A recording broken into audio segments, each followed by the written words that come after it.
Reprendre. Allez, on y va. Merci d'être aussi nombreux et nombreuses que la dernière fois, avec toujours un déséquilibre démographique en faveur des dames. C'est très bien, en période de parité, ça marche bien. La dernière fois, vous avez survécu à ce premier jet et ce premier cours introductif dans lesquels je vous avais noyé sous les références historiques et en vous expliquant ce processus tout à fait particulier de fabrique de ce qu'on appelle le bouddhisme dans notre imagination, c'est-à-dire ce qu'on nomme, ce qu'on dénomme ou ce qu'on labellise bouddhisme. C'est lié à des pratiques observées dans le contexte asiatique qui sont effectivement inscrites dans des institutions, qui sont effectivement des choses qui sont observables, pratiques, dont des éléments thérapeutiques, mais pas que des éléments thérapeutiques. Et ça, ce sera l'objet du prochain cours dans lequel je vais distinguer le système religieux du système thérapeutique et essayer de voir comment l'un et l'autre interagissent. Et vous verrez que les analyses vont nous amener à ce qui est la réalité des systèmes thérapeutiques asiatiques d'inspiration bouddhiste, c'est qu'on est toujours dans du pluriel, on est toujours dans du thérapeutique mélangé, on est toujours dans des étiologies extrêmement complexes avec différents répertoires. Quant aux nosographies, je ne vous parle même pas de la manière dont elles se mettent en œuvre. Dans tous les cas, j'avais repris, moi, cette trajectoire en vous expliquant que le bouddhisme a toutes les sauces et le bouddhisme partout, et le bouddhisme surtout, cette capacité qu'on lui assigne de pouvoir soigner tout le temps, et en particulier les maux des sociétés modernes, était liée à la découverte donc, de ce système religieux comprenant des éléments thérapeutiques, mais était liée également à des transformations qui étaient des transformations dans notre manière de voir le monde, dans notre société, une sécularisation, un accent toujours plus fort sur le thérapeutique, etc.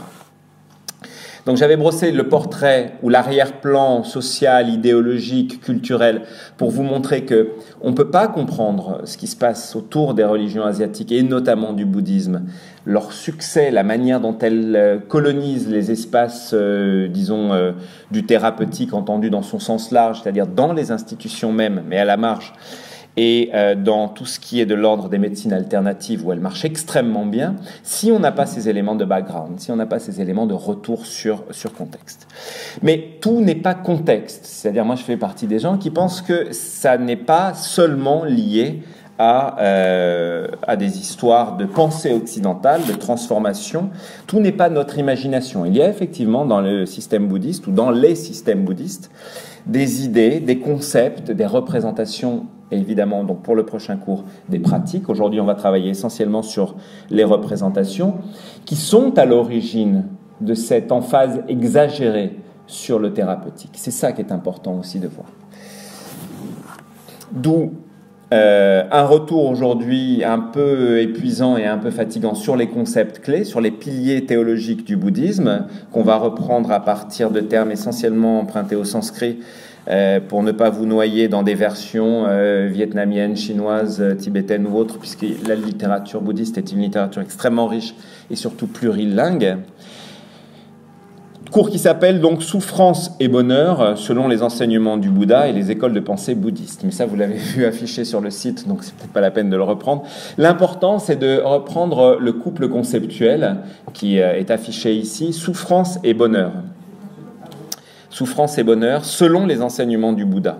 Et on peut rajouter et les écoles de pensée bouddhistes, mais ces derniers éléments sera un petit peu moins travaillé, un petit peu moins creusé que les autres.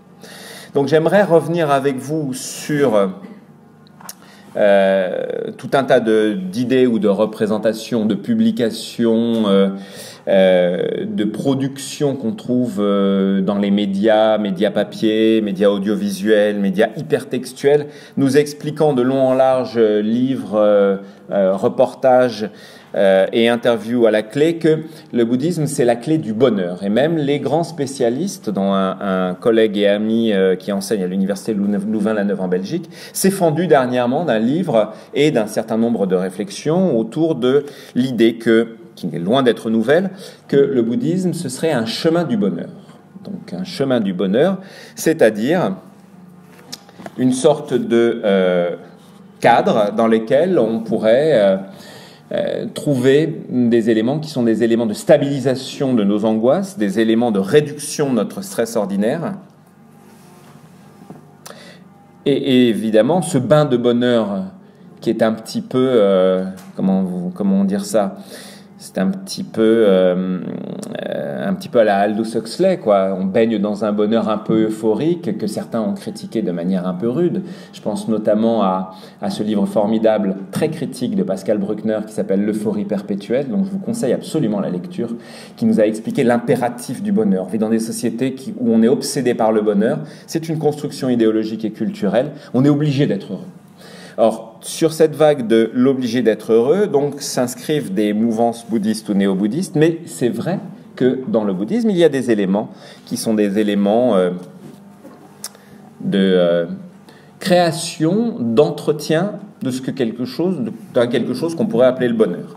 Donc, par défaut, on trouve également donc, dans le bouddhisme, parce que ce serait une voie du bonheur, on trouve également des éléments qui sont des éléments donc,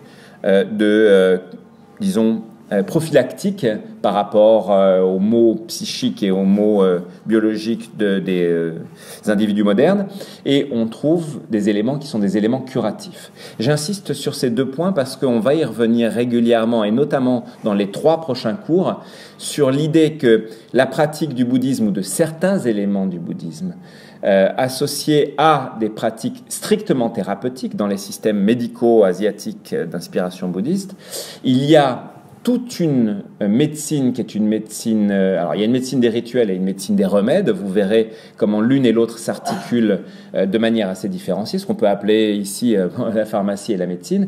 Et de l'autre côté, il y a énormément de choses qui sont des choses prophylactiques, nous expliquant que l'astrologie, notre composition humorale, etc., entraînent un certain nombre de désordres ou d'équilibres qu'il faut respecter. Donc la santé, c'est un système d'équilibre, c'est un système homéostatique sur lequel on va revenir, pour lequel, quand on est bouddhiste et quand on s'aligne sur l'orthodoxie des textes, on a tout un tas de choses qui nous expliquent comment faire pour vivre et bien vivre et vivre longtemps. Enfin, vivre longtemps, c'est pas l'obsession du bouddhisme, c'est l'obsession du taoïsme. C'est pas exactement la même chose, mais dans le bouddhisme, on aime bien aussi vivre longtemps. Donc, il y a, alors, dans cette interprétation, donc le bouddhisme comme chemin du bonheur, quelque chose d'un peu anachronique et de très périlleux. C'est celui de lire donc ce qu'offre le bouddhisme, ce qu'il propose, en termes éminemment modernes et éminemment occidentaux. On avait un petit peu abordé la dernière fois et on avait commencé à voir quels étaient les éléments qui étaient des éléments de réinterprétation, des éléments de transformation, des éléments de transfiguration. Moi, je voudrais surtout insister sur le caractère anachronique. C'est-à-dire, le bouddhisme, c'est une tradition qui est née au VIe siècle avant Jésus-Christ, dans un contexte particulier qui est le nord de l'Inde, la vallée de l'Indus, la vallée du Gange, dans lesquelles il y avait des transformations sociales, culturelles, religieuses qui étaient en train de s'opérer. Et tout d'un coup, parmi les très très nombreux yogis, les très nombreux ascètes qui se baladaient dans ce coin-là, il y en a un en particulier qui a mieux réussi que les autres et qui a créé un système actuellement pratiqué par plus de 400 millions de personnes sur la surface de la planète, alors que d'autres ont disparu dans l'histoire. Tous n'ont pas réussi, mais tous avaient un message qui avait cette composante commune, qui était le salut, la question du salut. La question du salut est éminemment liée à la question du bonheur, mais dans un contexte tout à fait particulier, 2500 ans en arrière. Donc il ne faut pas confondre notre conception du bonheur, ici articulée autour d'un certain nombre de sources de malheur, d'un certain nombre de motifs d'insatisfaction, d'un certain nombre d'enjeux également, qui sont les enjeux donc thérapeutiques, les enjeux prophylactiques, faire en sorte que les gens vivent mieux dans des sociétés hyper modernes, hyper actives, complètement stressées et stressantes, et ce qui se passait en Inde il y a 2500 ans. Et pourtant, c'est le même concept qui, actuellement, est extirpé de cette matrice culturelle assez ancienne, de cette matrice civilisationnelle, pour être plaqué sur nos propres mots, sur nos propres problèmes. Donc faites attention à ça, parce que donc il y a un décalage. Je ne fais, une fois de plus, je vous l'avais dit la dernière fois, absolument pas partie des orthodoxes qui disent « Oui, alors le bouddhisme qu'on a ici, maintenant moderne et occidentalisé, c'est un faux bouddhisme. » Moi, je n'y crois pas, cette histoire. Le bouddhisme, c'est une religion qui s'est transformée perpétuellement au cours de l'histoire. Il n'y a aucune raison qu'elle ne se modernise pas et qu'elle ne s'occidentalise pas. Mais cette lecture rétrospective, vous devez la garder à l'esprit qu'il y a un biais, le biais de nos yeux occidentaux modernes, sur une vieille tradition. Le bonheur et en filigrane la notion de souffrance dont on va voir qu'elle va vite reprendre le pas sur la première, est une notion qui s'est question autour du bonheur, qui s'est posée dans le contexte d'une civilisation rurale, une civilisation vivant dans des conditions qui étaient relativement dures, où la vie des gens était assez courte, principalement agricole, des soldats, c'était pas les sociétés modernes et confortables dans lesquelles on vit actuellement. Donc, une même résonance du bonheur, mais dans des contextes linguistiques, dans des contextes culturels, dans des contextes sociopolitiques et économiques radicalement différents. Pourtant, donc, transversalité. Alors, d'emblée, ce que je viens de vous dire est à jeter immédiatement à la poubelle, on passe à autre chose. Pourquoi ? Parce que bonheur, ce n'est pas un concept clé de la pensée bouddhiste. Clairement. Le vrai concept clé, ça ne veut pas dire que c'est un faux concept, mais le vrai concept, c'est le concept de souffrance. Le bouddhisme est une tradition qui a pensé l'être souffrant, alors un être quasiment freudien, et c'est la raison pour laquelle il y a beaucoup de connexions qui se sont constituées au cours de l'histoire entre la psychanalyse d'abord, la psychologie clinique et maintenant les neurosciences et les sciences cognitives avec le bouddhisme. Connaissance intérieure et introspective par excellence, connaissance des mécanismes mentaux, connaissance des mécanismes de production et de fabrique de la réalité. Dans le bouddhisme, il y a des choses extrêmement élaborées et sophistiquées de ce point de vue-là. Mais le sujet bouddhiste, si vous voulez, pour faire un petit détour par la philosophie, puisque Cynthia m'avait invité dans une chaire de philosophie, mais je vous ai expliqué que moi j'étais anthropologue, c'est pas la même chose. Le sujet bouddhiste est un sujet freudien en quelque sorte. Il y a des correspondances entre les deux. Pourquoi ? Parce que c'est un sujet souffrant parce que désirant. Voilà ce qui fait la similarité entre les deux. Sujet souffrant parce que désirant. Le désir, le fait de désirer des choses, de désirer des gens, de désirer du bonheur, de désirer de la richesse, de désirer des objets matériels ou des idéaux, de désirer réaliser des idéaux, est un motif, en même temps, non pas paradoxalement, mais parallèlement, est un motif de souffrance, puisque le désir n'est jamais totalement réalisé, et que, Freud l'avait bien dit, nous sommes des êtres de frustration, ce qui fait la civilisation, c'est la frustration. Ça, c'est la théorie de Freud. Je rappelle, tout le monde trouve un bon moyen d'essayer de dire « Ah bah oui, mais l'héritage freudien n'a plus aucun intérêt ». Foutaise. Certains éléments sont évidemment discutables. Suivez mon regard vers quelques grands philosophes qui passent beaucoup à la télévision.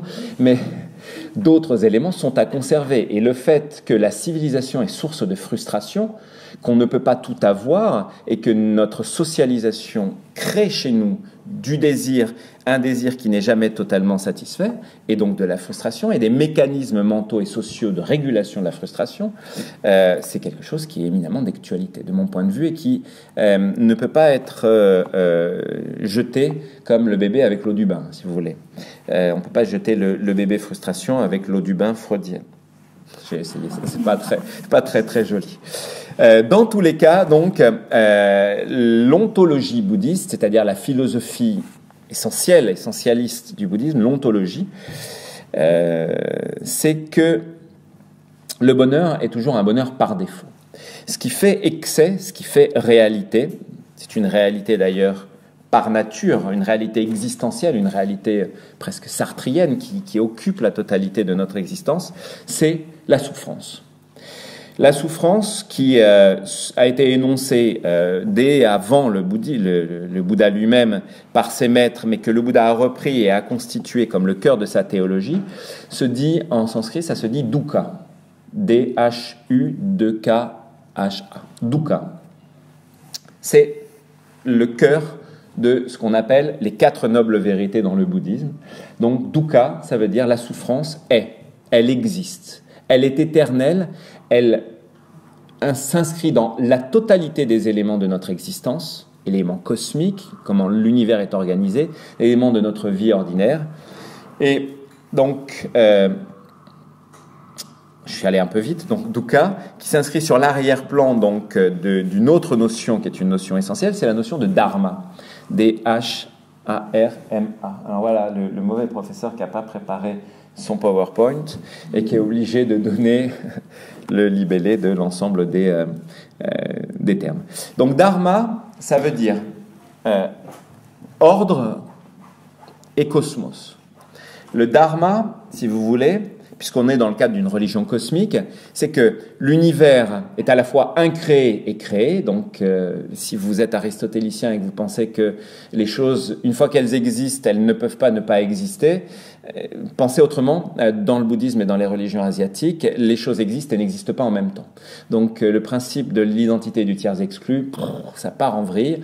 On passe à autre chose et on dit les choses existent tout en n'existant pas. Alors moi, je m'amuse beaucoup quand j'ai des moines bouddhistes face à moi, de leur expliquer en essayant d'avoir l'explication, en disant mais puisque l'univers existe, donc il est réel. Mais non, l'univers n'est pas réel. Alors qu'est-ce qui existe?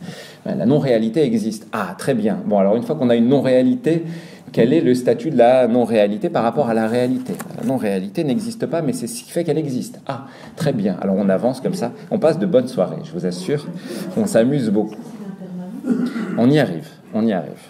L'impermanence qui est effectivement la notion clé. Vous êtes bien renseigné, vous connaissez déjà tout. Bon, je peux arrêter le cours alors. Donc, le dharma, c'est un ordre cosmique, c'est l'ordre immuable, c'est ce qui ne bouge pas dans l'univers et qui se situe en deçà ou au-delà du temps. Ça, c'est très important. C'est-à-dire que le dharma, c'est un peu comme l'équivalent du Dao, c'est-à-dire c'est l'ordre de la nature, mais au-delà de la nature. C'est-à-dire quelque chose qui est structuré, structurant, l'ordre fondamental de l'univers dont ni les sociétés ni les individus, les sujets individuels n'ont véritablement conscience, mais leur comportement, la marche des sociétés, l'organisation sociale, même la pensée humaine, est tout organisé autour de cet ordre cosmique. Nous ne sommes que des petits éléments microscopiques d'un macrocosme qu'est le dharma. Et le dharma, donc, crée des univers, dont l'univers dans lequel nous sommes enfermés, l'univers de la perception, qui s'appelle le samsara, dont vous avez évidemment entendu parler, puisque maintenant l'ensemble de ces concepts sont passés dans la langue ordinaire en France. Mais samsara, ça veut dire tout simplement écoulement, en sanskrit, ça veut dire qu'on a l'arrière-plan de dharma, l'ordre cosmique qui ne bouge pas, le Dao également, donc son équivalent dans les religions chinoises.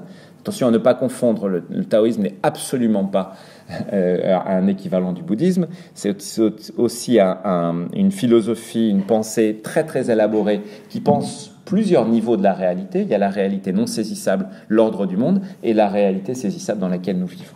Le dharma, c'est ce qui organise tout, la réalité non saisissable, comme le Dao, et le samsara, l'univers dans lequel nous avons nos sensations, notre vie, notre existence, le début, le milieu et la fin de notre existence, à l'échelle des individus, des sociétés ou des univers même, parce que le samsara lui-même a un début et une fin, donc quelque chose qui est immuable et quelque chose qui est au contraire en transformation permanente.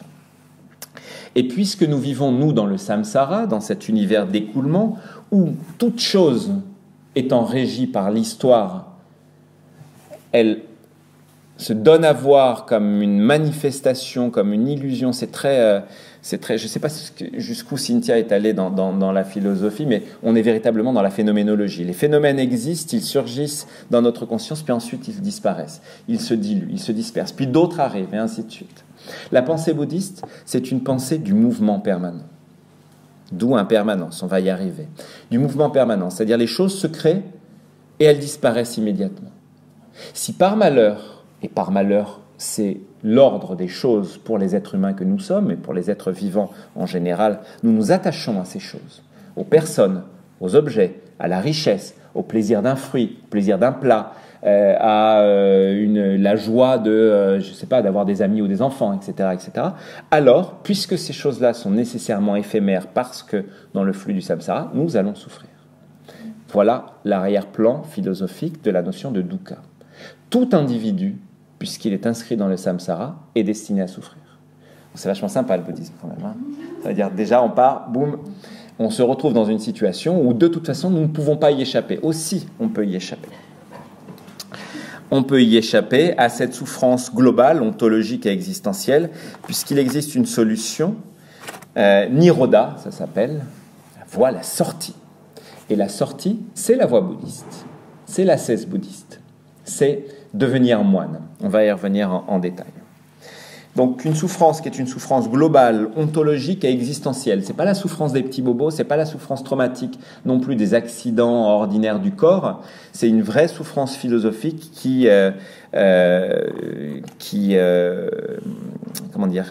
teinte la totalité des compartiments de notre existence. Nirodha, donc c'est la voie, le chemin, la possibilité d'en sortir. Et le Bouddha a très bien dit, si vous voulez en sortir, si vous voulez sortir de cette souffrance, si vous voulez sortir de samsara, je vais vous expliquer comment on doit faire. N-I-R-O-D-H-A. D-H-A, pardon. N-I-R-O-D-H-A. Cette souffrance, il va falloir d'abord l'identifier et ensuite on va pouvoir travailler dessus. Alors l'identité de la souffrance, donc, se fait du côté des sources de l'attachement. Pour le bouddhisme, il faut d'abord travailler sur l'attachement, le détachement. Le bouddhisme, ce n'est pas une religion ni rigolote, ni triste, c'est une religion sans sentiment. C'est la raison pour laquelle, au XIXe siècle, quand on a commencé à travailler sur les textes, les découvrir, les premiers sanskritistes, je vous ai parlé d'Eugène Burnouf la dernière fois, puis toute la génération des sanskritistes, puis ceux qui ont travaillé sur les textes chinois, les textes tibétains, etc., et la tradition pali, c'est-à-dire tradition d'Asie du Sud-Est, qui est celle qui conserve encore tout le canon bouddhiste plus ou moins en bon état, ont commencé à se dire, mais qu'est-ce que c'est que cette religion qui nous dit « ne se ressentez rien ». Mettez-vous à distance du monde et ne ressentez rien. On a l'impression d'un univers extrêmement froid. C'est la raison, je fais encore un parallèle, pour laquelle Schopenhauer et Nietzsche ont trouvé dans le bouddhisme des choses excellentes. Ils se sont dit, c'est une philosophie nihiliste comme nous. Nous sommes contents. Il y a sur la surface de la planète d'autres personnes qui ont pensé que le monde n'existe pas, tout est froid, etc. Et on va se satisfaire de cette condition. Enfin, j'exagère un petit peu le nihilisme nietzschéen, qui est quand même un nihilisme un petit peu plus provocateur et un petit peu plus joyeux que ça, parce que Nietzsche a quand même écrit Le Gai Savoir et avait fait partie de ces gens qui avaient dit le savoir doit s'acquérir en s'amusant. On a oublié ça. Il n'y en a que deux qui l'ont dit, Rabelais et Nietzsche. Puis tous les autres regardent leurs feuilles comme ça de manière très très sérieuse, sans sourire, en disant le savoir c'est sérieux. Ça c'est une vraie tradition occidentale. Donc il y a 2 ou 3 rebelles qui ont survécu, donc Rabelais et Nietzsche. Voilà, fin de la parenthèse, excusez-moi, ne me laissez pas prendre des parenthèses s'il vous plaît. Donc le travail sur l'origine de la souffrance, c'est un travail d'abord sur les émotions.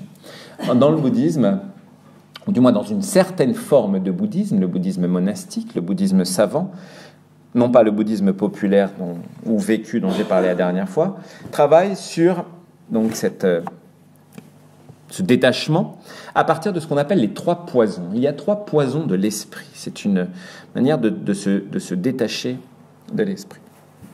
De ces poisons de l'esprit, pardon. Alors, le premier de ces poisons, c'est Tana, T-A-N-H-A, ou Lobha, L-O-B-H-A. C'est la soif. Nous avons soif, alors en sens philosophique, nous aimons les choses. Nous aimons les choses charnelles, nous aimons le contact des choses bonnes, de la chaleur, les goûts agréables, nous aimons boire un coup, nous aimons fumer une cigarette, je sais pas, nous aimons prendre des risques, etc. Tout ce qui nous fait exister, tout ce qui nous donne soif d'existence, eh bien, dans le bouddhisme, c'est un poison. C'est un obstacle. La notion de poison doit être ici retranscrite en termes d'obstacle. Obstacle à quoi ? Obstacle au détachement, qui est la condition précisément de séparation de la souffrance ou de prise de distance par rapport à la souffrance. Donc le premier de ces 3 poisons, c'est la soif. Ensuite, il y a avidya, comme ça se prononce, avidya, A-V-I-D-Y-A, qui est l'ignorance. Le bouddhisme, c'est non seulement une religion cosmique, pour utiliser la terminologie des sciences religieuses, c'est aussi une religion gnostique. C'est-à-dire une religion qui est basée sur les textes, qui est basée sur l'érudition, qui est basée sur l'exégèse. Ce n'est pas une religion de l'expérience pure. Ça n'a jamais été une religion de l'expérience pure. Elle l'a été dans certaines écoles tardives, dans le bouddhisme japonais type Soto Rinzai, ou dans le bouddhisme de la terre pure type Amitabha qu'on trouve en Chine. Je vais y revenir un petit peu plus tard dans ce cours. Mais c'est d'abord l'érudition. On doit savoir. Et seul le savoir nous permet de sortir de la souffrance. Donc, faire rentrer dans la voie bouddhiste, c'est rentrer dans la voie de l'apprentissage, c'est rentrer dans la voie de la connaissance, c'est rentrer dans la voie de l'exégèse. Les jeunes bouddhistes, les jeunes moines apprennent et apprennent et apprennent. Ils connaissent les textes par cœur, ils connaissent les principes de la logique, de la mathématique. Il y a 8, selon les écoles, 8 ou 12 arts majeurs dans le bouddhisme que les jeunes moines, s'ils veulent, moines en particulier, très peu de nonnes, puisque c'est quand même une religion macho, je vous l'avais dit la dernière fois, quand même, apprennent en permanence, ce qui fait que le sens de la logique, le sens de la rhétorique est quelque chose d'extrêmement développé. Donc c'est la raison pour laquelle, quand je vous disais qu'on passe de bonnes soirées avec les moines lorsqu'on discute de la réalité du monde, ils sont à égalité avec nos grands philosophes. C'est-à-dire, et pour eux c'est tout à fait normal puisque c'est dans les textes, nous expliquant tous les mécanismes mentaux par lesquels nous créons le monde dans lequel nous vivons, et le monde se dissout et il nous explique comment ça marche selon des processus qui ressemblent à la psychologie moderne, sous certains aspects, mais sous certains aspects seulement. Donc l'ignorance, qui est une ignorance basique, l'ignorance crasse de la vie de tous les jours, est un obstacle. Et évidemment, le troisième type d'obstacle, c'est tout ce qui est de l'ordre de la haine, de la colère ou de l'expression de forme d'insatisfaction un petit peu éruptive, qu'on appelle dvesha, D-V-E-S-H-A, dvesha, la haine, la colère. Alors, dans l'iconographie bouddhiste, ces trois symboles, ces trois poisons, ces trois obstacles sont représentés sous la forme de trois animaux, respectivement le coq pour la soif, le porc pour l'ignorance et le serpent pour la haine. Et donc c'est la raison pour laquelle ces animaux, donc qui sont des métaphores, qui ne sont absolument pas... dans les pays bouddhistes, on aime beaucoup manger du cochon, hein, mais, et du coq aussi, enfin du poulet et du cochon, on en mange beaucoup. Donc ce sont des représentations, ce sont des figurations pour l'ensemble des masses illettrées qui n'avaient pas compréhension quand même de ces principes-là. Donc on a dû leur donner une figure animale, on a dû leur donner une métaphore. Donc on voit bien que sur cette base, dukkha, nirodha, Lobha, Avidya, Dvesha, pour commencer un petit peu, vous allez voir après à la fin, vous allez sortir avec des A partout dans la tête.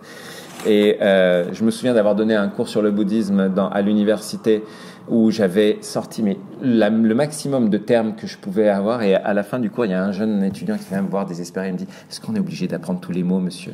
Alors, je dis « Non, quand même pas, mais bon, pour que vous ayez une idée. »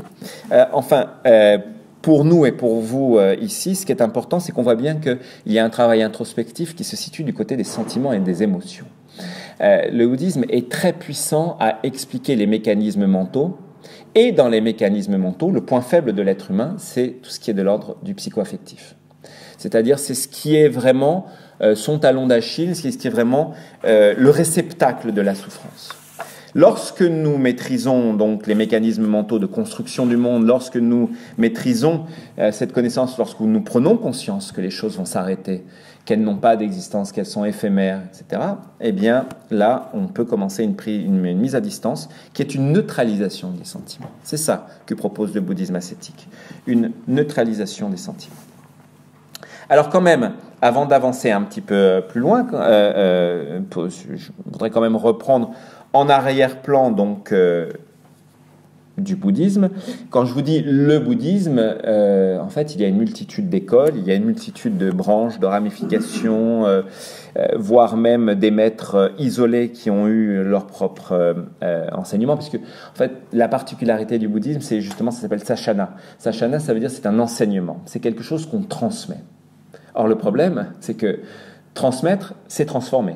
Donc, chaque fois qu'il y a eu une génération de nouveaux maîtres qui est arrivée, ils ont transformé. Donc, si on prend 6e siècle avant Jésus-Christ jusqu'à maintenant, imaginez le nombre de transformations dont le bouddhisme a fait l'objet. Mais il y a deux grandes écoles philosophiques qui ont réfléchi sur la conception du monde, sur sa nature, sur son ontologie. Ils ont l'école du matérialisme contre l'école de l'idéalisme. C'était un débat qui a eu lieu au IIIe siècle après Jésus-Christ, où les grands philosophes du bouddhisme, donc quelques siècles après la fondation de la religion, au IIIe siècle avant Jésus-Christ, à l'occasion des grands conciles qui ont eu lieu après la mort du Bouddha et à la constitution de la communauté de ses disciples, de multiples conciles, mais les premiers grands conciles ont eu lieu au IIIe siècle avant Jésus-Christ. Donc, on a commencé à avoir des écoles de pensée qu'on dit non, on ne pense pas la même chose. L'école matérialiste, c'est une école qui nous dit tout existe. Et nous vivons dans un monde où la matérialité est un fait. Elle est obsédante, elle est partout, la matérialité de notre corps biologique, la matérialité des objets qui nous entourent, la matérialité même du monde, tout existe. Et en face de ça, vous avez l'école radicalement opposée, et il y a eu des grands débats philosophiques de l'idéalisme qui dit « rien n'existe ». Tout est illusion, tout est création de l'esprit. Donc ça nous emmène ensuite après sur des mécanismes un peu compliqués en disant du côté du matérialisme, l'esprit est une manière de constituer l'expérience du matériel, mais le matériel existe. Ça va, vous y êtes encore ? Je vais essayer de vous tenir, hein. Mais vous allez voir, après, ça va être un peu plus rigolo. On va revenir sur des « ah ». Et de l'autre côté, dans l'idéalisme, c'est l'esprit qui fait le monde. Dans le matérialisme, le monde existe et l'esprit est une caisse d'enregistrement via l'expérience de ce monde, donc les principes de base de la philosophie phénoménologique. Donc, on trouve ça au XVIIIe siècle aussi en Europe, hein, des gens qui ont réfléchi là-dessus. Donc, dans l'idéalisme, c'est si je touche cette table, c'est parce que mon esprit me dit qu'il y a une table. Dans le matérialisme, c'est si je touche cette table, c'est parce qu'elle existe et mon cerveau est une caisse d'enregistrement. Dans tous les cas, et au-delà du débat dogmatique du débat dogmatique qu'il y a eu entre ces deux grandes écoles qui ont donné lieu à de multiples également traditions, écoles de pensée, etc. Dans tous les cas, elles se rejoignent sur l'idée que de toute façon, que le monde existe ou pas, il est samsara. D'accord ? L'esprit est capable de dire le monde existe ou c'est moi qui crée le monde, mais dans un cas comme dans l'autre, le monde n'est que le flux des perceptions que j'en ai. Que les perceptions soient, une fois de plus, liées à l'existence au-delà de mon esprit du monde, ou que ce soit mon esprit qui le crée. Et donc, le moyen de s'en sortir, que je ne perde pas trop de temps non plus, parce que là j'ai été très bavard sur la première partie, c'est la voie monastique, sortir du samsara, ou plutôt, excusez-moi pour la précision sémantique, on ne sort pas du samsara. Samsara, il est représenté sous une forme iconographique, sous la forme d'un univers circulaire. On n'en sort pas, ce n'est pas un lieu, c'est un mouvement. Donc on arrête le samsara. De la même manière qu'on nous dit « je vais atteindre le nirvana », on n'atteint pas le nirvana, on réalise nirvana. C'est un état, ce n'est pas un lieu. Il n'y a pas de topographie des lieux du salut dans le bouddhisme. Il y a des topographies des lieux saints, d'accord, une géographie des lieux saints, mais on ne dit pas « je vais accéder au nirvana et je vais sortir du samsara », qui signifie deux métaphores spatiales. On dit « je vais arrêter le flux du monde », mon esprit va arrêter le flux du monde, il est plus puissant que le monde, et je vais réaliser nirvana. Nirvana, je vais y revenir un tout petit peu plus tard, parce que là aussi il y a un débat à avoir autour de cette notion qui a beaucoup agité les milieux philosophiques depuis le XIXe siècle.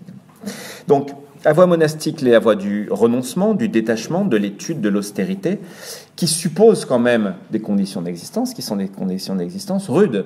La pauvreté, l'ascétisme et la vie collective entre personnes du même sexe. C'est-à-dire on abandonne tout en fait quand on rentre dans la voie bouddhiste. C'est Bouddha qui nous avait dit ça, c'est Bouddha qui nous l'avait montré.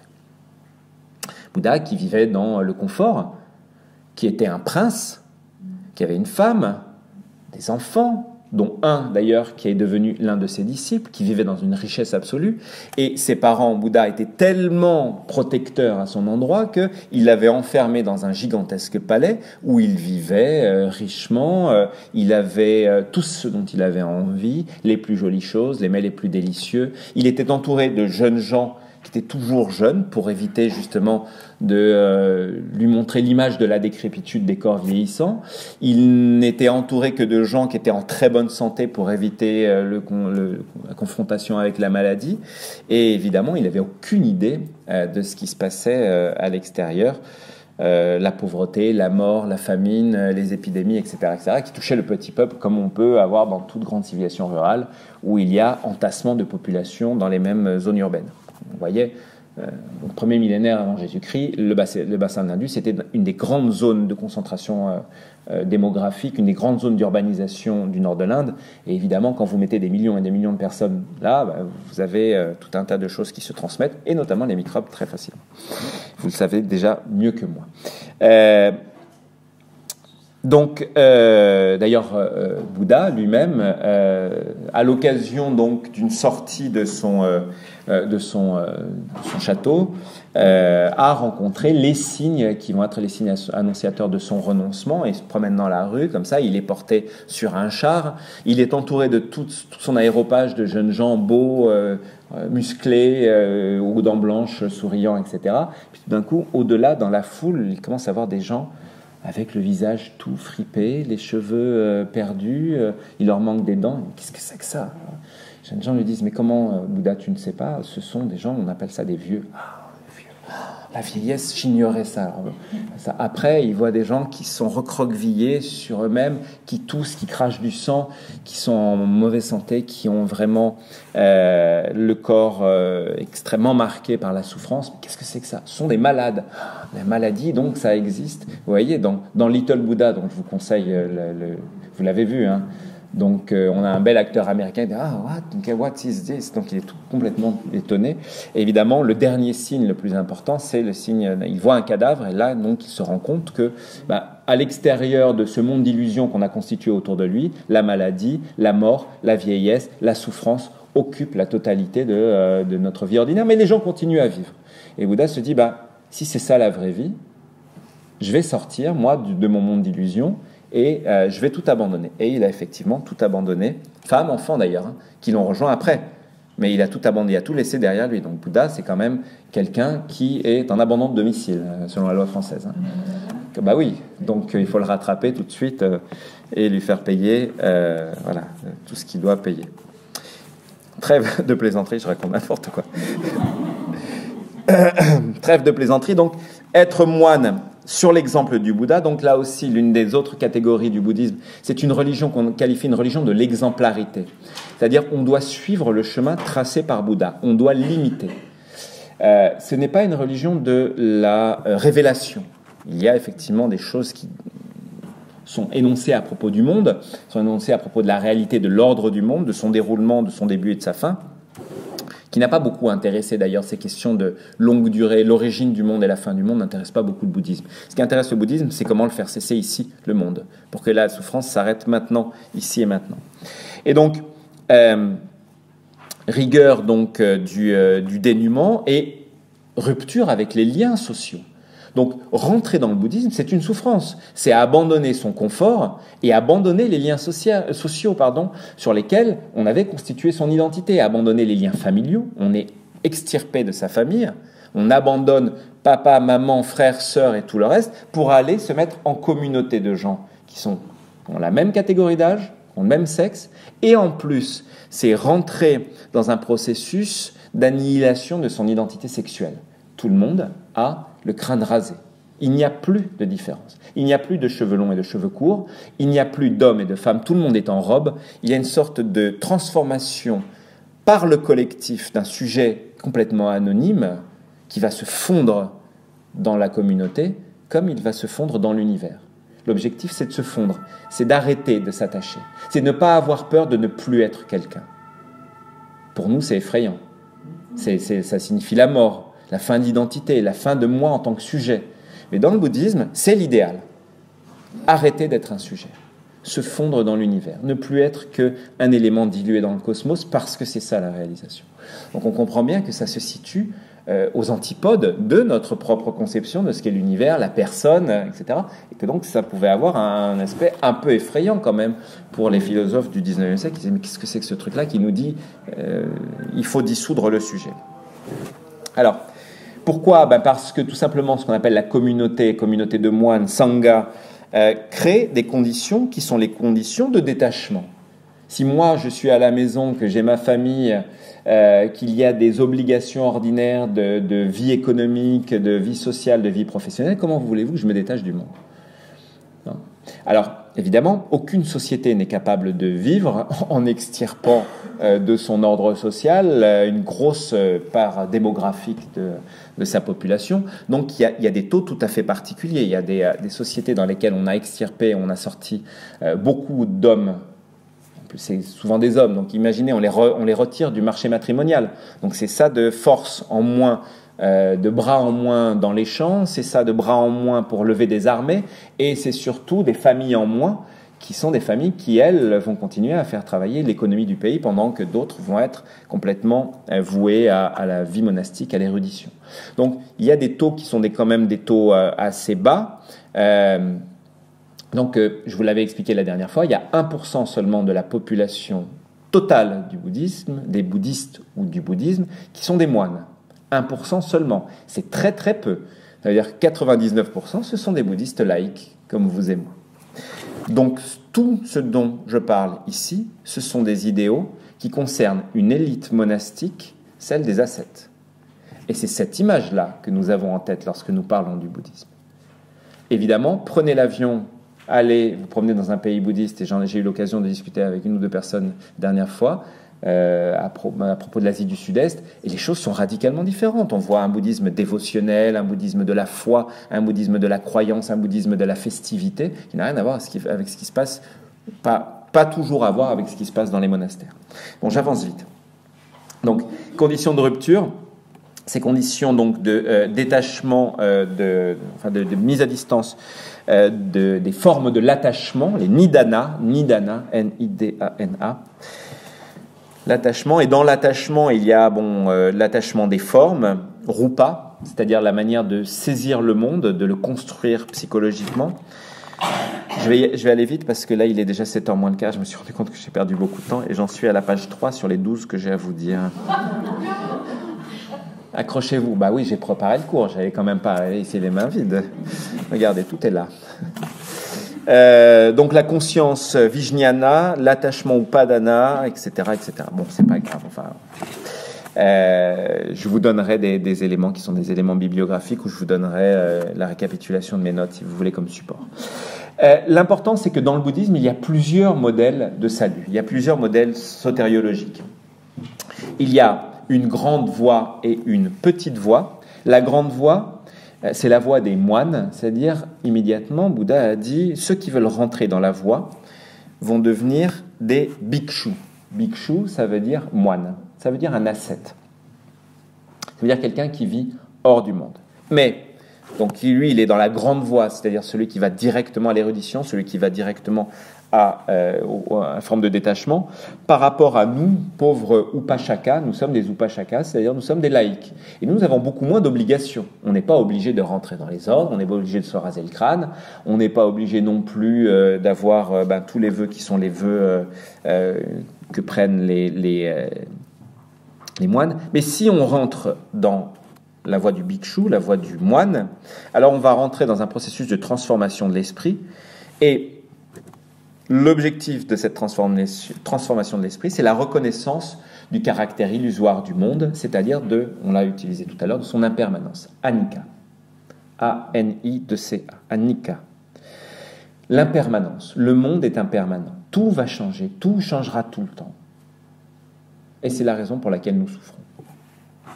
Plutôt que de dire ne changeons pas le monde, qui est aussi une réaction logique de l'esprit en disant non, il ne faut surtout pas que les choses changent, sinon je vais souffrir. Donc on les maintient telles quelles, du point de vue psychologique, on essaie de les maintenir telles quelles du point de vue social, retourner aux sources, c'est très à la mode, dans les sociétés en transition économique et politique, quand il y a du désordre partout, vite, on retourne aux sources. La stabilité, ça fait peur l'instabilité. Le bouddhisme avait compris cette leçon il y a très très longtemps en disant non, laissez faire, suivez, vous n'avez pas le choix, c'est l'ordre du monde. Donc simplement, les moines vont reconnaître Anicca, donc processus de reconnaissance de l'impermanence du monde, et donc vont rentrer dans une activité qui va être, qu'on appelle le noble sentier octuple, Ariya Atangika Marga, si vous avez envie de le noter, Ariya Atangika Marga, noble sentier octuple, c'est-à-dire par un travail de rectitude, un travail de concentration, un travail de mise en ordre, de la pensée, de l'attitude, des tentations, etc. Tout dans le corps, tout dans l'esprit, tout dans l'ordre social et dans l'ordre moral doit être droit. Je vais penser juste. Je ne dirai pas de mauvaises choses, je n'aurai pas de mauvaises pensées, je ne mangerai pas plus qu'il n'en faut. plus qu'il ne faut. Je n'aurai pas de pensée dirigée vers la sexualité. La vie de moine est une vie de chasteté. Il est interdit d'empoisonner mon corps, donc interdiction d'alcool, interdiction de tabac et de toute autre forme de psychotrope. Si on s'imagine que chez les moines bouddhistes, on fait comme chez les yogis hindouistes, on fume de la ganja, c'est faux, entièrement faux, ça ne se passe pas comme ça, vous êtes banni, vous êtes chassé du monastère si vous vous empoisonnez. Donc c'est une vie austère d'un bout à l'autre. Il y a interdiction absolue de sortir de cette voie qui est une voie extrêmement orthodoxe. Il y a plus de 250 vœux à suivre. On vit dans une cellule monastique, on se rase le crâne et on a pour tout objet de vie ordinaire 3 robes, dont une pour l'hiver et 2 pour l'été, un bol et quelques effets personnels qui vont servir à se nettoyer un peu les dents de temps en temps, d'avoir 2 ou 3 choses, un livre, etc. Mais on n'a rien, on vit dans un dénuement complet. Et pourtant, ce dénuement, les moines l'acceptent. Sauf que c'est pas si facile que ça, parce que il y a plusieurs manières de rentrer dans la voie du bouddhisme, qui m'obligent, moi, à passer d'abord par un retour par les grands concepts du bouddhisme, et notamment donc le concept de... Non, je ne vais pas prendre celui-là, je vais prendre immédiatement celui-là. Voilà. 2 concepts, le concept de nirvana et le concept de karma, qui sont des concepts qui sont passés dans le langage ordinaire, sur lesquels, évidemment, il faut réfléchir. Alors, nirvana, normalement, donc ça veut dire tout simplement extinction. Vous voyez, c'est pas rigolo, quoi. C'est la lumière de la vie et du monde et de l'agitation. Pouf, on éteint tout, ça y est, c'est fini. Pour nous, c'est aberrant et effrayant. Pour les bouddhistes, c'est les ténèbres, enfin. Si je caricature un peu. Les ténèbres, enfin, parce que c'est ça, la libération. Il y en a marre. Il y en a marre d'être dans la réalité. La vraie réalité est au-delà de la réalité. Donc, l'extinction de toute forme de désir, c'est ce qui va nous permettre, nous, de faire cesser, samsara, faire cesser l'écoulement. Samsara, c'est un temps de fluctuation, un temps de fluidité, mais c'est aussi un temps cyclique qui rentre dans lesquels nous sommes enfermés et dans lesquels nous sommes soumis à la règle de Punarbhava. Vous allez me dire, Punarbhava, qu'est-ce que c'est ? Punarbhava, c'est ce qu'on appelle tout simplement métempsychose, qui est facile à prononcer, métempsychose. En fait, on appelle ça renaissance, vous le savez. C'est effectivement au sens propre, renaître. Je vais renaître avec des principes psychiques qui auront disparu. Je ne sais pas qui j'étais dans une vie antérieure, mais je vais renaître. Je meurs, je nais, je meurs, je nais, je meurs. Infiniment jusqu'à l'extinction du samsara. Et chaque fois que je vais renaître, je vais m'engager dans un processus de souffrance. Donc si on a compris ça, c'est effectivement le samsara n'est pas le lieu ou n'est pas le processus dans lequel les choses sont les plus amusantes à vivre. Et pour faire cesser samsara, donc vous avez la voie du nirvana, qui est une voie efficace, qui est une voie forte, puissante, que les grands esprits érudits ou les grands sages peuvent réaliser par dhyana, avec un H, D-H-Y-A-N-A. Dhyana, c'est le truc le plus à la mode actuellement, puisqu'on vous en parle partout, c'est tout simplement le concept sanskrit de méditation.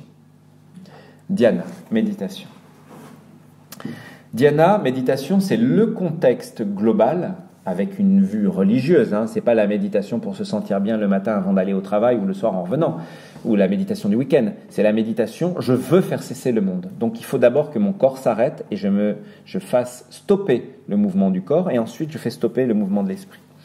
Via dhyana, on réalise, vous allez voir au bout d'un moment, le nombre de mots va devenir un peu moins long, enfin il y aura un peu moins de concepts clés, et on reviendra après sur la logique générale du système bouddhiste. On réalise à ce moment-là samadhi, S-A-M-A-D-H-I, samadhi, c'est-à-dire la concentration. L'objectif de la méditation, c'est donc de l'ensemble des éléments du corps, de l'ensemble des organes, celui qui doit impérativement contrôler tous les autres, mais pas de manière réflexe, mais de manière intentionnelle, c'est l'esprit. Alors, l'esprit, cerveau, mais la notion d'esprit, dans le bouddhisme, elle dépasse la forme organique du cerveau. Et donc, via samadhi, via la concentration, et seule la concentration permet de réaliser cet état, on va réaliser shunyata. c'est S-H-U-N-Y-A-T-A, Shunyata. Et Shunyata, c'est le concept le plus important de la voie ascétique du bouddhisme, c'est-à-dire le vide. On va réaliser le vide. Je fais de la méditation, dhyana, je suis concentré, samadhi, et l'objectif, c'est de réaliser le vide. Mon esprit se vide, mais c'est moi qui le maîtrise, c'est moi qui sais où il va, pour que je prenne conscience d'anika, c'est-à-dire que le monde également est vide. Il y a une sorte de correspondance qui se fait à ce moment-là, et à ce moment-là précis, entre l'esprit qui a connaissance de sa propre capacité à se vider, et le monde lui-même qui est vide. C'est ça une religion cosmique. C'est celle qui est capable de connecter le microcosme de notre corps avec le macrocosme de l'univers. Et c'est en ça que la méditation est un outil religieux dans le bouddhisme. Il permet de se connecter à l'univers, pas se connecter à soi-même. C'est pas une méditation égoïste, individuelle, égocentrée, à l'écoute de son corps. C'est on écoute son corps pour le dépasser parce que c'est l'esprit qui est supérieur à ce moment-là. Et l'esprit, lui, doit être dépassé parce que c'est le cosmos qui va, à ce moment-là, être la réalité avec laquelle on va essayer d'entrer en harmonie.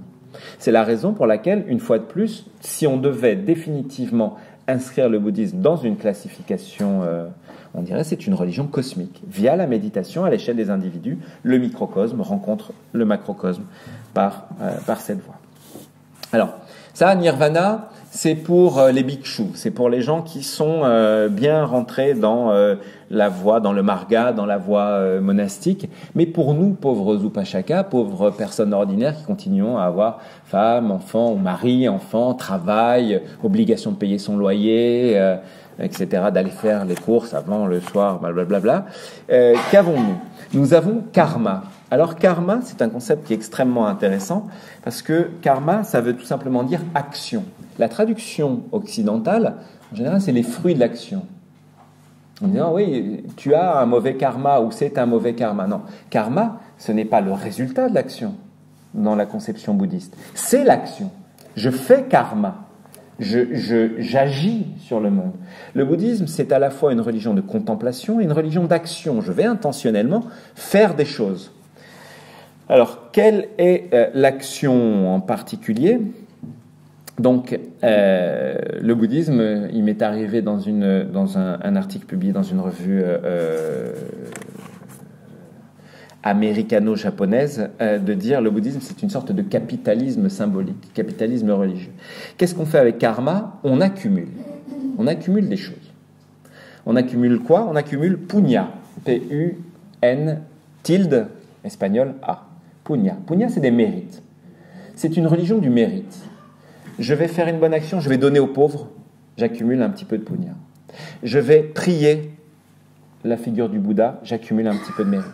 Je vais être poli avec mes voisins, même s'ils mettent du rap à 4 heures du matin, je fais punya, et ainsi de suite. Et cette accumulation de mérite, pour les gens qui ne sont pas entièrement dévoués à l'érudition, à la voie monastique, ça nous permet de gagner une bonne renaissance, une meilleure renaissance.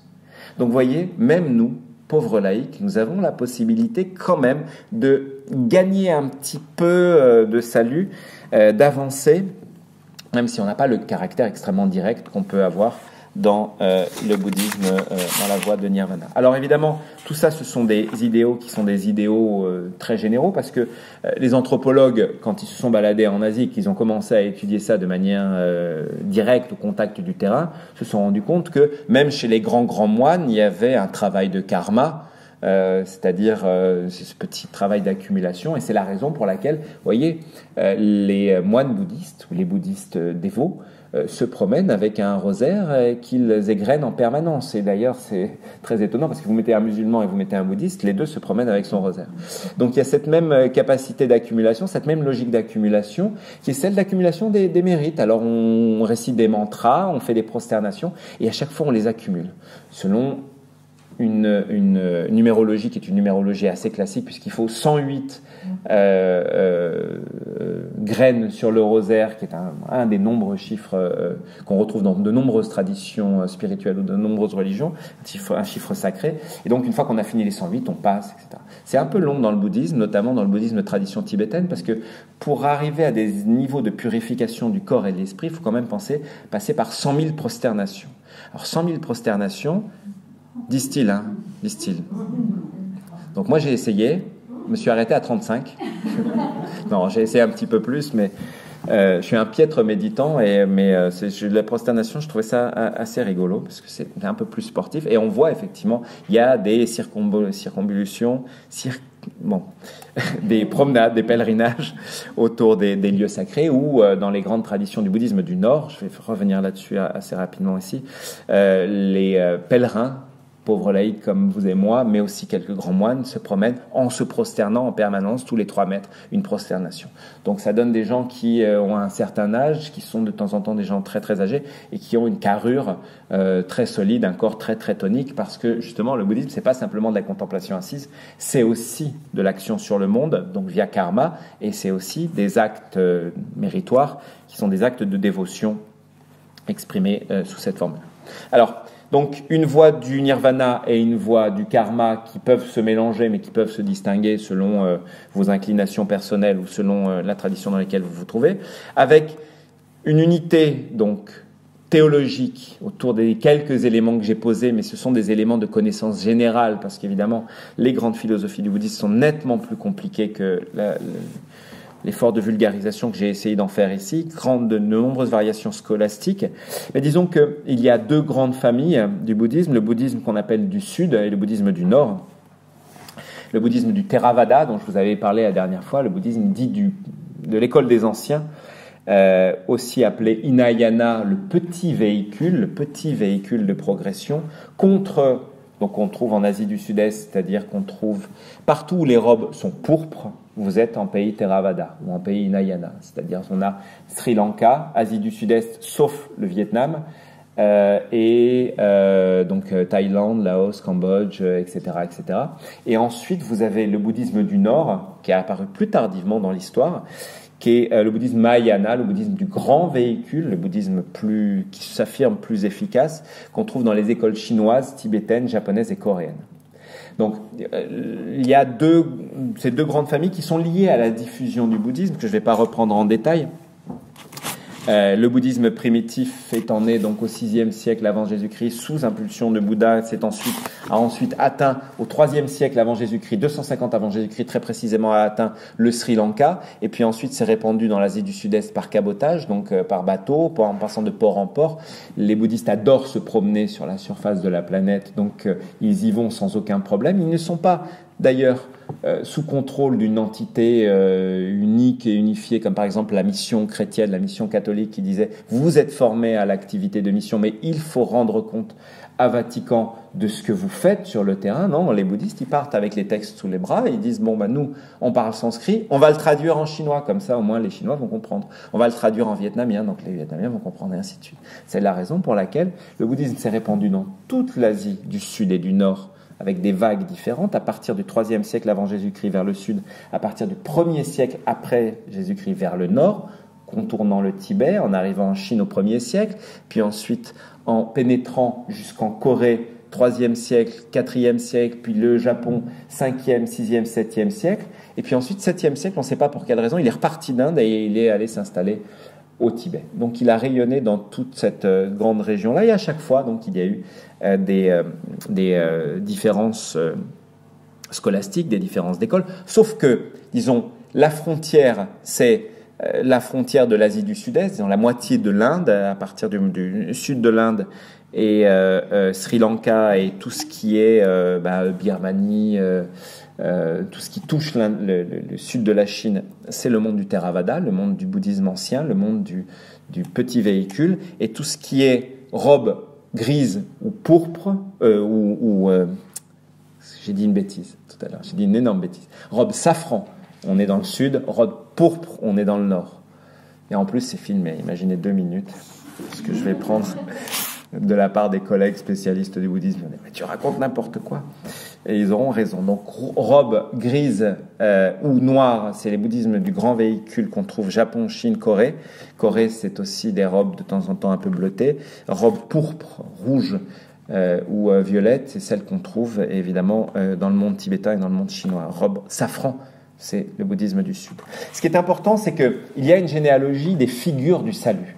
Là, je voudrais revenir là-dessus. Les premières figures du salut qu'on trouve initialement avant la création du bouddhisme, c'est la figure de ce qu'on appelle le samnasina, c'est-à-dire de l'anachorète. L'anachorète, c'est celui qui vit hors du monde, loin de tout, et qui est à la recherche de son salut. Donc le samnasina, c'était une figure qui était très très répandue dans l'Inde ancienne, à partir de laquelle ont commencé à se constituer, qui n'étaient pas véritablement des ordres, mais des groupes qu'on appelait shramana. Shramana, ce sont les ascètes, mais ils fonctionnaient par petits groupes cette fois. Ils partaient pas du monde, ils n'étaient pas isolés. Donc les shramana, c'est là où on a des coagulations de petits groupes avec un gourou qui dit « Moi, j'ai trouvé la vérité, venez, chers disciples, autour ». Et parmi ces shramana, donc, il y a eu Bouddha qui est arrivé.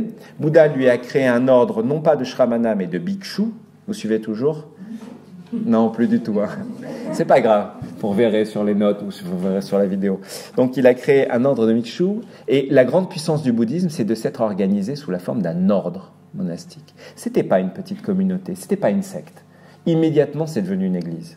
Et c'est ça la puissance du bouddhisme. C'est la raison pour laquelle il n'a pas été balayé par l'histoire face à d'autres petits groupes de shramana qu'on trouvait dans l'Inde du Nord, à ce moment-là. Dans l'ordre de bhikshu, il y a, en fonction de votre localisation, selon que vous êtes dans le sud ou dans le nord, deux figures ou deux idéaux de la réalisation. L'idéal de l'Arat, A-R-A-H-T, et l'idéal du Bodhisattva, B-O-D-H-I-S-A-2-T-V-A. A-R-A-H-T, B-O-D-H-I-S-A-2-T-V-A. Ça va, vous y êtes ? Je suis aussi fatigué que vous. Alors, la figure de l'Arat, c'est la figure du saint. Mais le saint par soi-même, ce qu'on appelle Patrieka Bouddha. J'y arrive plus du tout.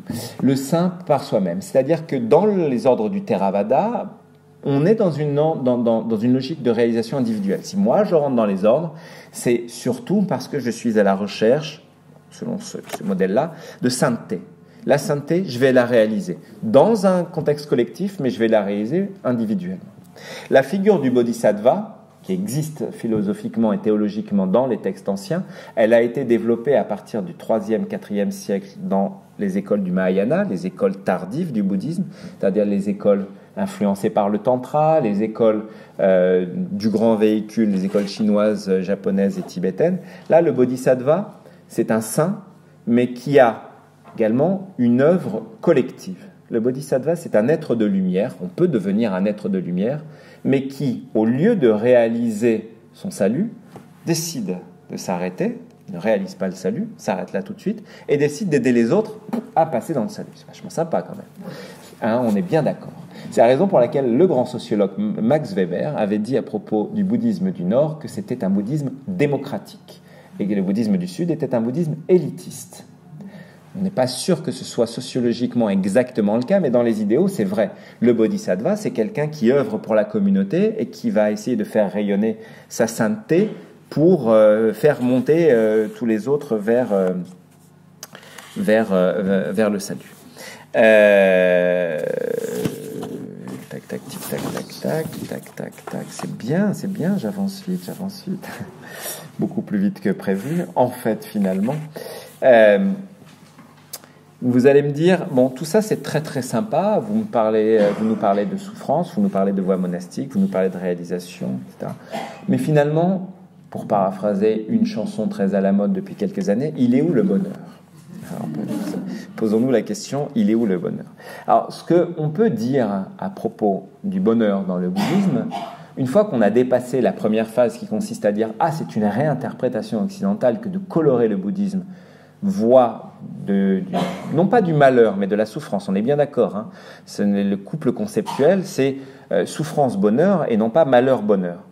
Donc ici, en fait, je vous ai dit la vérité, mais j'ai un peu dissimulé certaines choses. Il y a quand même une certaine idée du bonheur dans le bouddhisme. Le bonheur, c'est sukha, S-U-2-K-H-A. Sukha. En fait, dans la théologie bouddhiste, la notion de dukkha est une notion centrale. Elle occupe tout. Elle est vraiment la notion clé, la notion de base. Si vous comprenez dukkha, vous comprenez tous les autres éléments sémantiques du bouddhisme. Vous comprenez dharma, l'ordre du monde, vous comprenez marga, la voie, le chemin, vous comprenez nirodha, la sortie, vous comprenez samsara. On comprend tout, parce que c'est l'élément pivot qui permet de dévoiler l'ensemble des liens logiques entre toute cette terminologie extrêmement compliquée dont je n'ai donné que quelques éléments épars et que si vous allez un peu plus loin dans l'érudition, vous verrez que au bout d'un moment, on est noyé. Mais il y a un contrepoint à cette surface lexicale du malheur, c'est sukha. Sukha, le bonheur donc, mais pas le bonheur matériel, pas le bonheur du confort, un bonheur qu'on traduit par félicité. Quand on regarde l'image dans l'iconographie, que ce soit dans le bouddhisme du Sud et le bouddhisme du Nord, regardez bien, on a toujours l'impression que le Bouddha sourit. Et il sourit, il est souriant. Il est dans un état de quiétude, d'apaisement, et ça le fait sourire. Alors attention, à ne pas confondre, j'aimerais bien qu'on soit un peu précis là-dessus. Vous trouvez chez le petit marchand du coin ou votre vendeur de nems favori, des petits bouddhas chinois, gros, avec un énorme ventre et très très rigolards, avec un grand sourire. Le rire du Bouddha, c'est un rire populaire, mais le Bouddha ne rit pas. Le Bouddha sourit. Et le Bouddha, dans les textes théologiques, ne rit jamais. Il est toujours au contraire dans ce qu'on appelle l'équanimité, c'est-à-dire il prend toujours les choses avec vraiment beaucoup de distance. Rien ne le met en colère, rien ne l'énerve, il examine toujours les choses de manière distanciée, de manière neutre. C'est cette neutralité, cette capacité d'avoir mis à distance ses émotions qui fait qu'il ne rit pas, mais non plus il ne rentre jamais en colère. Donc les Bouddhas riants sont des signes de culture populaire qui ont été bouddhisés, parce que le rire est toujours un signe de prospérité, de fécondité du troupeau, de fertilité, etc., qui signale la bonne fortune, qui a été bouddhisé. Mais ce n'est pas un signe bouddhiste. Dans le bouddhisme, on ne rit pas. Sauf ce qu'on appelle des fous divins, c'est-à-dire quelques personnages complètement particulier. Il y en a un dans le bouddhisme tibétain qui s'appelle Drukpa Kunle, qui est un fou furieux, qui boit de la bière, qui utilise beaucoup les prostituées, mais pour la réalisation de son salut. Et chaque fois qu'il honore une prostituée de son membre viril, pouf, tout d'un coup, elle atteint le salut d'un coup d'un seul. Donc c'est très très bien. Il boit une bière avec quelques marchands rencontrés ici ou là, bam, immédiatement, il les amène vers le salut, etc. Donc ça, c'est ce qu'on appelle des fous divins, c'est-à-dire des personnages qui sont des personnages à la marge de l'orthodoxie, mais dont la folie ramène à l'orthodoxie, ramène au message initial du bouddhisme. Heureusement, tous les bouddhistes ne sont pas des buveurs de bière qui passent leur temps dans les lupanars, pour être un peu mal poli. C'est très très rare, et puis ce sont toujours des images qui sont des images, évidemment, par contraste, pour nous expliquer que la vie monastique, c'est au contraire l'ascèse, l'absence de sexualité, etc. Mais donc, il existe sukha, et sukha, c'est cette félicité. Tout d'un coup, Bouddha s'est rendu compte qu'il avait compris le monde. Il est en méditation, le samsara est en mouvement, Mara, le grand dieu qui maintient, vous savez, vous avez vu sans doute dans l'iconographie, il y a un grand dieu avec de grandes dents et de grosses griffes qui maintient le monde en l'empêchant d'exploser, en le maintenant comme ça. Il a les yeux, des yeux exorbités. Mara, donc, c'est le maître du monde qui lutte contre Bouddha, qui essaye de le ramener au samsara. Bouddha touche terre et tout d'un coup sourit et dit « Ça y est, j'ai compris. Le monde n'existe pas. J'ai compris Dharma, j'ai compris Samsara, j'ai compris. » Et il va ensuite afficher ce petit sourire qui est un sourire de quiétude. Alors c'est ça, sukha. Sukha, c'est le bonheur retiré de la pratique et non pas le bonheur dégagé de la fréquentation des choses matérielles et ordinaires. Donc le bonheur dans un contexte très particulier qui est celui de dhyana, c'est-à-dire le contexte de la méditation. Félicité donc retirée de cette méditation avec quand même deux sous-catégories. Alors il y a le bonheur, si vous voulez, quand vous n'êtes pas encore totalement conscient de votre capacité d'arrêter samsara, vous avez piti. Alors piti, c'est la joie de la pratique, c'est je suis dedans, je vais arriver à faire quelque chose, piti, et non pas y. Ce n'est pas, voilà, ce n'est pas triste, ce n'est pas désespérant. Et vous avez niramisa, l'autre forme de sukha. Niramisa, c'est quand je suis en pleine concentration, lorsque je suis en samadhi, lorsque tout d'un coup je sens que je m'approche de shunyata. Alors vous comprenez bien, être en méditation, être heureux, avoir une joie ineffable de dire qu'on va dissoudre le monde, qu'on va dissoudre sa subjectivité personnelle, qu'on va cesser d'exister.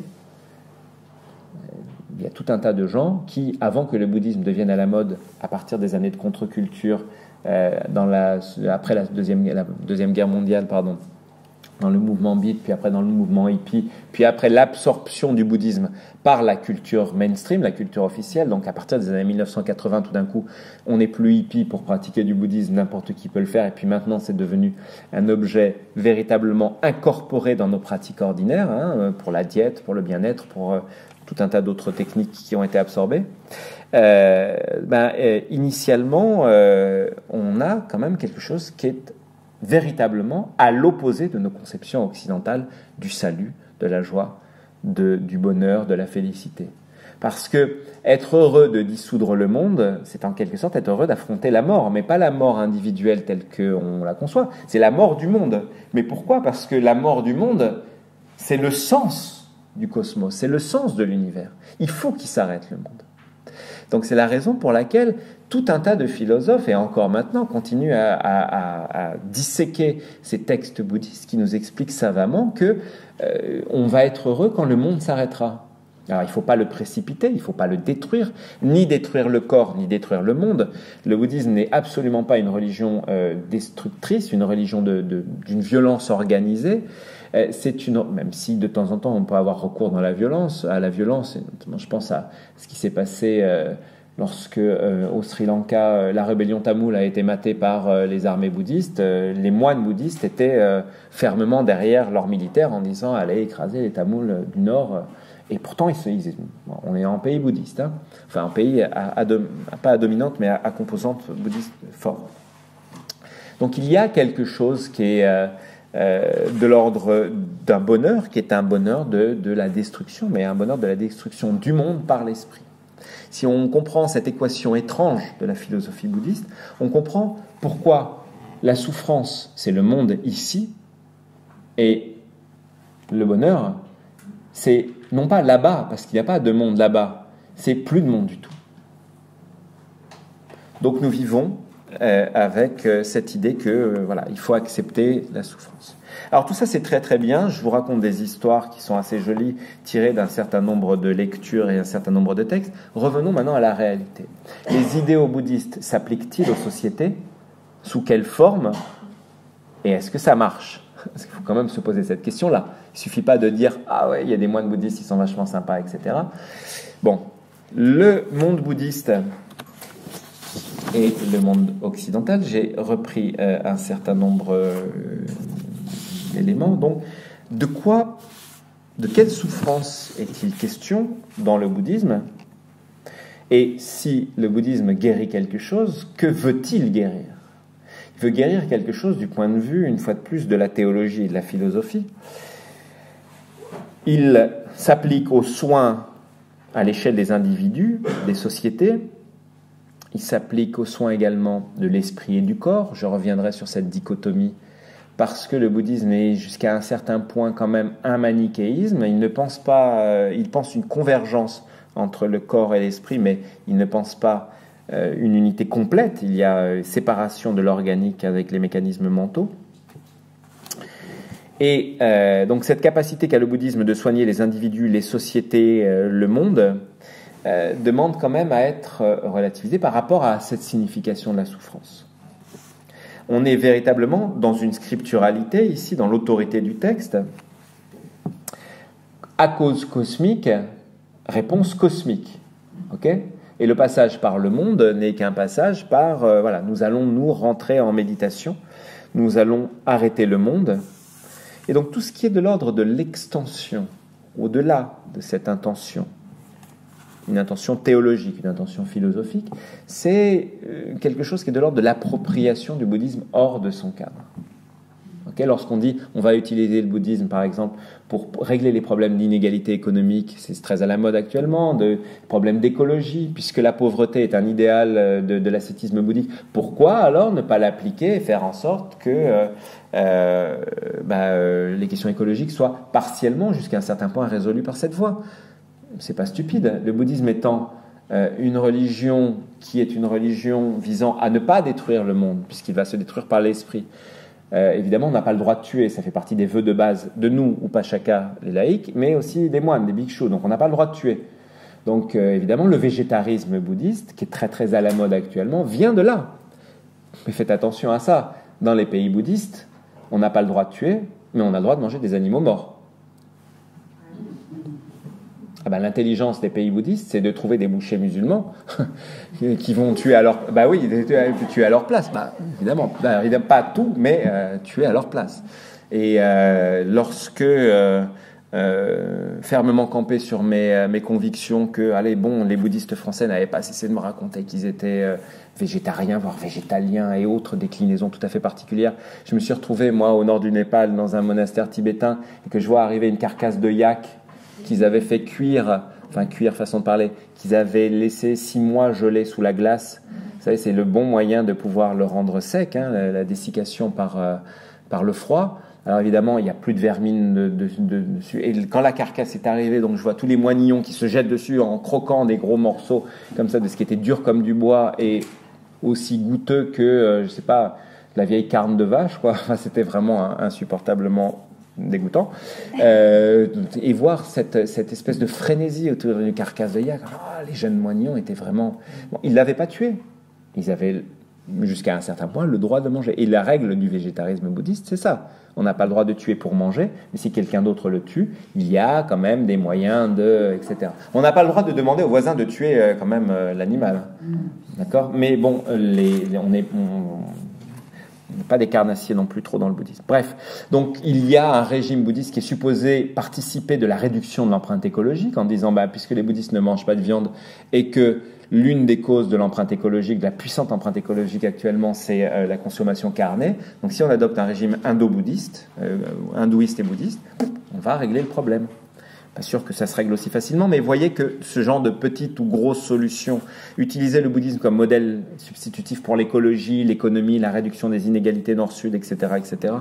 L'inégalité de genre également, ça marche bien aux États-Unis grâce au bouddhisme, les revendications féministes, mais aussi queer, donc LGBT, gay, lesbien, pour faire la traduction française, ça marche aussi. Donc aux États-Unis, on a des mouvements maintenant de bouddhisme transgenre, ce qu'on n'avait absolument pas il y a quelques années. Donc c'est le marchepied vers tout un tas de revendications égalitaires visant à résoudre ces problèmes de souffrance qui sont des problèmes de souffrance sociale. Et là, ça commence à devenir intéressant. Les emprunts ou les appropriations du bouddhisme, c'est pour travailler aux souffrances psychiques, notre petite souffrance ordinaire ici, le mal-être de la vie ordinaire des hommes et des femmes qui sont pris par une activité exponentielle et qui ne peuvent pas gérer cet idéal qu'on a. Vous savez, il y a un sociologue français, Alain Ehrenberg, qui a parlé du culte de la performance. Je ne sais pas si vous connaissez ce livre il y a quelques années, un livre majeur, qui nous explique que plus on va aller vers des sociétés où on a des idéaux qui vont être hauts, il faut être top partout, il faut être top, le meilleur des parents, le meilleur au travail, le meilleur du point de vue du sport, même si c'est un sport loisir, le meilleur dans tout. Mais en même temps, la société ne nous donne ni le temps ni les moyens de réaliser ces idéaux. Donc on va être en permanence en train de courir après des idéaux qu'on ne peut pas réaliser. Donc, frustration, crise existentielle, tout un tas de gens qui finissent en burn-out. Et il avait prévu, c'est un livre qui date des années 1990, il avait prévu qu'il y a un tel gap entre nos idéaux sociaux et les moyens de les réaliser qu'on allait de toute façon à une sorte de frénésie des troubles psychiques, petits ou grands, dans nos sociétés. Et donc, surconsommation de toute forme de psychotropes autorisés, et ainsi de suite. Donc on se trouve dans cette situation où on se rend compte, souffrance psychique et souffrance sociale, le bouddhisme a une solution. Mais si on se tourne vers les pays asiatiques, Je regarde un petit peu vers l'histoire et je me dis, bon alors, est-ce que les pays asiatiques sont un modèle en termes de réduction de la souffrance? Donc je regarde très brièvement l'histoire de l'Asie du Sud-Est, de la Chine, du Japon, du Tibet et de l'Inde. Parce que l'Inde était quand même le pays initial d'où le bouddhisme a été chassé à partir du XIe, XIIe siècle par la réforme hindouiste du sud et par l'invasion musulmane au nord. Donc après, les bouddhistes, ils ont été chassés, ils se sont répartis partout. Violence, guerre, turpitude historique, domination sociale, machisme, torture, famine, génocide. Tout va bien.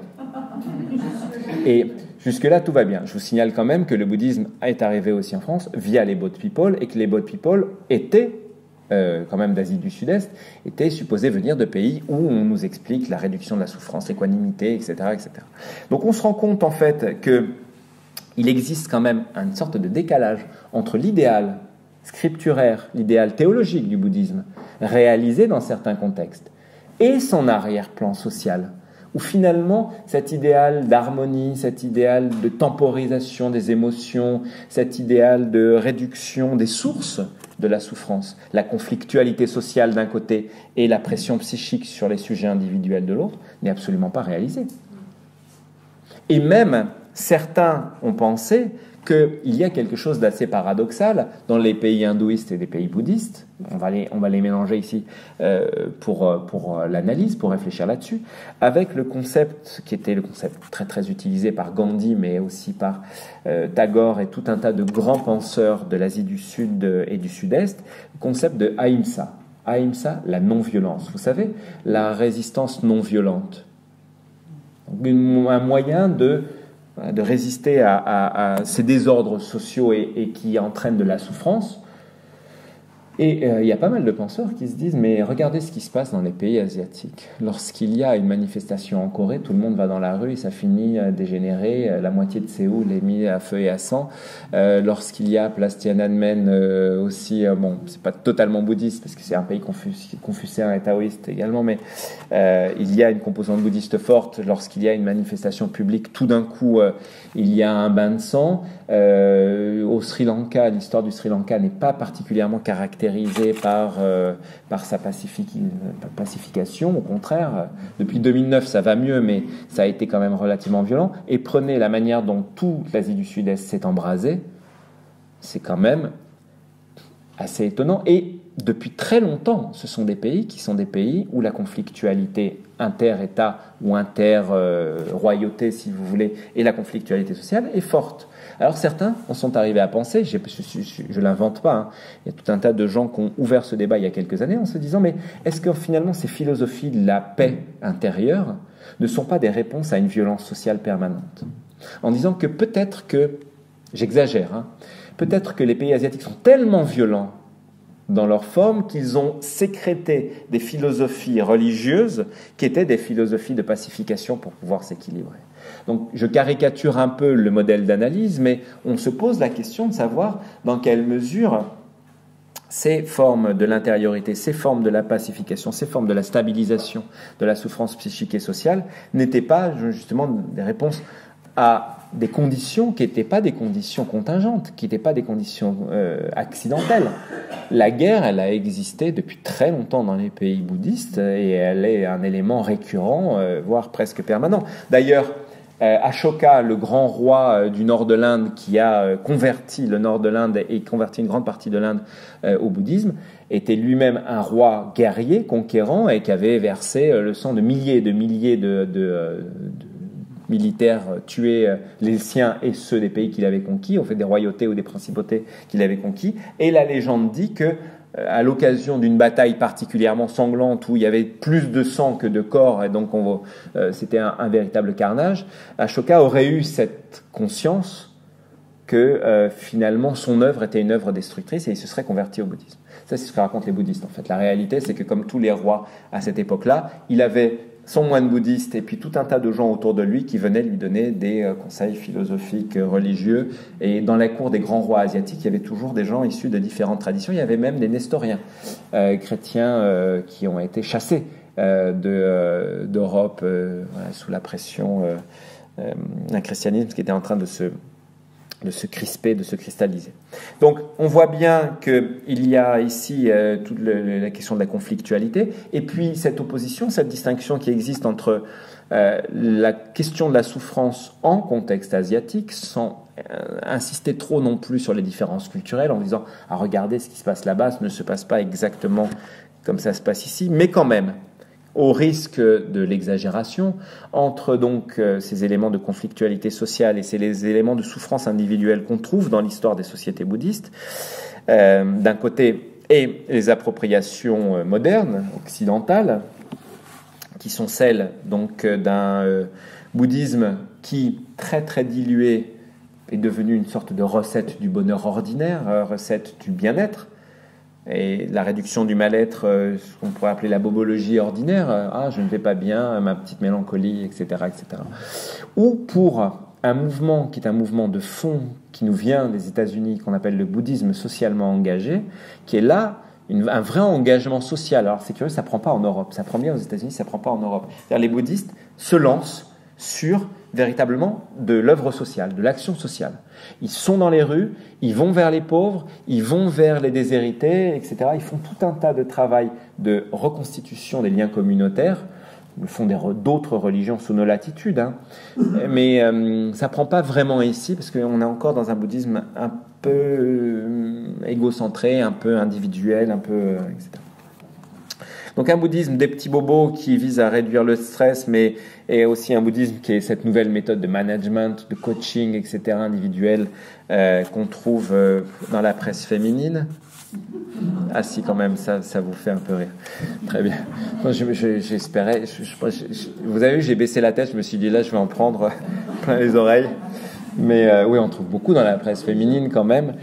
Et il y a quelque chose à faire du point de vue scientifique de ce lien particulier des femmes au bouddhisme quand même. Ça, il y a quelque chose de la part d'une religion complètement macho. Alors dans le contexte nord-américain, petite parenthèse, le bouddhisme est un instrument de revendication sociale fort des mouvements féministes. C'est-à-dire, il y a une contestation de l'autorité patriarcale, masculine, qui est liée à ce mouvement de gender qu'en France, on fait peur à tout le monde. Gender dans le sens... voilà, nous avons quelque chose à revendiquer collectivement, parce que les mouvements féministes ont une réalité sociale et politique, un petit peu, de manière un petit peu plus diluée ou dispersée ici. Bref, donc on voit bien que des idéaux du bouddhisme, qui sont des idéaux scripturaires, des réalisations pour une petite partie de la population, dans un contexte monastique, puis un retour vers l'histoire, qui nous montre que ces idéaux n'ont pas toujours eu des applications sociales étendues, n'ont pas toujours permis de régler la question des différentes échelles de la souffrance, c'est-à-dire de la souffrance psychique individuelle jusqu'à la souffrance sociale. N'oublions jamais ça. Moi, en tant qu'anthropologue, il est toujours très intéressant de conserver l'idée que la souffrance se décline toujours sur des échelles qui vont de l'individu à la société et réciproquement. Donc, le bouddhisme a plein de solutions, mais finalement, ces solutions sont appliquées à ceux qui, de bonne volonté et de leur propre gré, pour certains mais pas tous, se sont dirigés vers la voie monastique où, effectivement, il fallait qu'il y ait derrière un système économique qui permette à cette élite de 1% de la population de vivre grâce aux 99% des gens qui vont travailler pour eux, par un système d'échange extrêmement complexe, un système de dons, les moines recevant des dons en nature, c'est-à-dire de la nourriture, de l'argent également pour la réalisation de leur salut, mais comme eux sont des producteurs de sacré, en retour, ils donnent des éléments de sacré, ils donnent des prestations religieuses, ils donnent des bénédictions, ils donnent des mérites, ils retransmettent les mérites vers les laïcs. Donc on est dans un système qui est un système d'échange où une grande partie de la population produit du matériel vers cette communauté de moines qui produit sous la souffrance du matériel vers cette communauté de moines qui, elle, a décidé de se retirer de cette souffrance, de l'alléger, de la détruire, de la dissoudre, et en retour rend à la première catégorie, et c'est ce qui fait la relation entre Upashaka et Bhikshu. Nous produisons de la nourriture et de la richesse pour que les moines œuvrent à notre salut, puisque nous n'avons ni le temps ni la possibilité de le faire. Donc on comprend bien qu'ils occupent une place tout à fait particulière, mais cette idée de bonheur marginale, mais quand même essentielle, cette idée de bonheur retirée de la pratique méditative, qui est la pratique juste des moines les plus érudits, etc., ne concerne absolument pas, ou du moins sous cette forme-là, la totalité des populations bouddhistes, qui sont dans un autre bonheur, un bonheur de la vie ordinaire, qui sont dans d'autres sources de souffrance, la souffrance de la pression économique, de la pression politique, de causes extérieures, etc. etc. Donc en conclusion, 19h30, j'y suis. En conclusion, ce petit détour par la question de la dukkha, la question de la souffrance, et sukha, la question du bonheur, qui était le point d'entrée et le point de sortie de ce court panorama assez bref et assez général sur les quelques grands concepts du bouddhisme, visait essentiellement à restituer ici les contextes de sens. C'est très très important. Parler du bonheur en termes bouddhistes ici et maintenant, c'est pas parler du bonheur en termes bouddhistes là-bas et au VIe siècle avant Jésus-Christ. Sans compter évidemment tous les intermédiaires historiques entre les deux. Donc, ce que souffrance et bonheur veulent dire en contexte bouddhiste et comment ils débordent de ces contextes pour se répandre dans la société avec des effets qui sont des effets, disons, pas toujours aussi profonds et impactants de manière aussi significative que ça, les comportements individuels et la souffrance individuelle. C'est-à-dire, dans les pays asiatiques, on souffre aussi. Alors, vous allez me dire, oui, mais il sourit tout le temps dans les pays asiatiques. Non, il ne sourit pas tout le temps. C'est pas parce que Bouddha sourit qu'il sourit tout le temps. Donc, il faut faire attention ici, évidemment, le bouddhisme en tant qu'enseignement du bonheur par le surpassement de la souffrance, non pas du malheur, une fois de plus. Le malheur, c'est une sorte de destin. La notion de destin n'a pas de signification dans le bouddhisme. La baraka n'existe pas, le destin n'existe pas. Il n'y a que l'ordre cosmique et la volonté individuelle, la volonté de l'être humain de transformer cette condition.